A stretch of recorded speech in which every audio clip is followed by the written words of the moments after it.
events, but usually they're just there to watch the players playing the games without any information. For example, at the St. Louis Chess Club for many, many years, there was an audience standing about 5 feet away from the players with a barrier. Yep. But they don't really know exactly what's going on. They just can see the games and the players. They can maybe gauge something based on the reaction of the players. Maybe if the spectator is a strong player themselves, they can guess something about the position to some extent.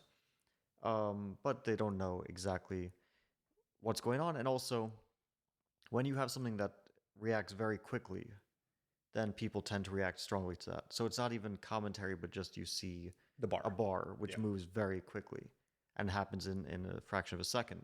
And it can go from all the way up white to all the way down for black. The most glaring example, especially in the first few days, was the game between Magnus and Wesley, when Magnus basically allowed checkmate in a few moves. Sure. That's one And example. you could hear actually on the broadcast the audience just like gasping, and then both of the players more or less realized that probably Wesley would have found it anyway. Sure, most likely, yeah.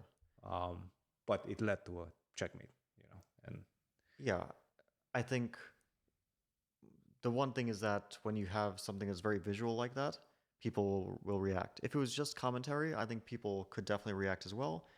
But there would probably be a delay on the commentary as the commentators say, oh, something's happening, what's happening? And it would take like maybe 5-10 seconds. And then they would go back and forth and it would be like but when you just see the like split second, one side to the other, it's a whole different sort of thing. were they jumping off from their seats? Well, I didn't look at the audience. You didn't watch the audience. Okay. I mean, also, you could only hear it, I guess. Yeah, I could hear. I wouldn't want to look towards the audience for many reasons. One is because I don't want people to think that I'm looking there and maybe someone's giving me a signal. That's another issue entirely, that there would be ways for the players and the audience to interact. And there was no protection against that. There is the visual element where if I want, I can have someone in the audience who signals and I can freely see them and they have information because they had their phones with them too. So another thing that I had an issue with, which like that was the first thing I raised. Can audience have their phones?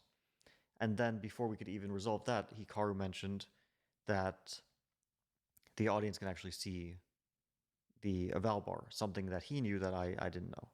And then we got into that discussion because obviously the phone thing became an entirely separate issue when you just have the information freely there.